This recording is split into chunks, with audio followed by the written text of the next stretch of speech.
Avant d'entrer au laboratoire, s'assurer de respecter les règles de sécurité en vigueur.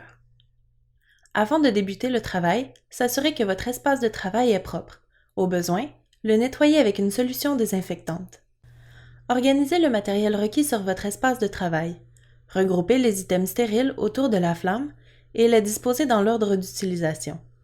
Puisque tout mouvement de main ou de bras provoque une pluie de micro-organismes, évitez de passer au-dessus du matériel stérile. Le bec Bunsen est relié à la valve de gaz par une tubulure en caoutchouc. La valve est en position fermée lorsqu'elle est complètement poussée vers les côtés latéraux et se trouve en position ouverte lorsqu'elle est parallèle au bec qui la relie à la tubulure.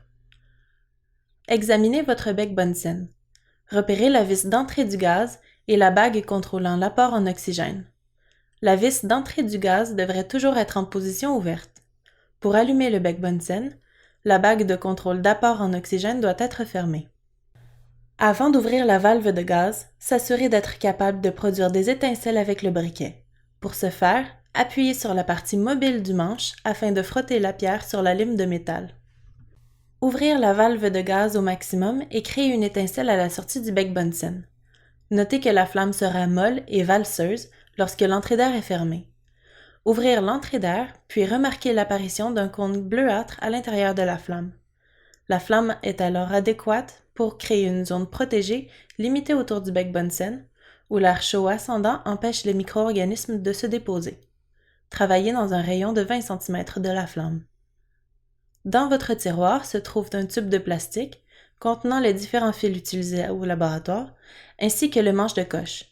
Afin d'installer le fil bouclé sur votre manche de coche, dévissez la bague de fixation, insérez le fil bouclé au centre des pinces et revissez la bague de fixation. Afin de stériliser le fil bouclé, tenir votre manche de coche à la verticale de façon à ce que le fil bouclé soit situé dans le cône bleuâtre. Maintenir le manche dans cette position jusqu'à ce que le fil entier devienne incandescent. La partie inférieure du manche doit également se trouver dans la flamme.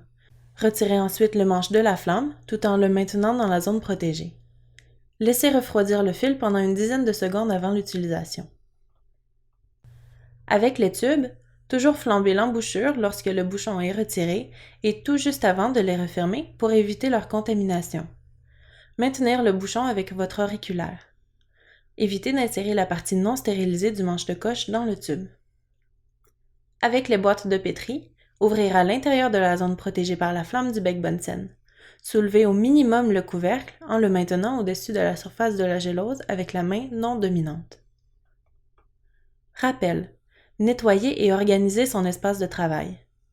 Vérifier les vis de réglage d'entrée de gaz et d'air du bec Bunsen. Tester la production d'étincelles avec le briquet. Ajuster la flamme du bec Bunsen pour obtenir une belle flamme bleue. Travailler à l'intérieur de la zone protégée et décontaminer le fil bouclé.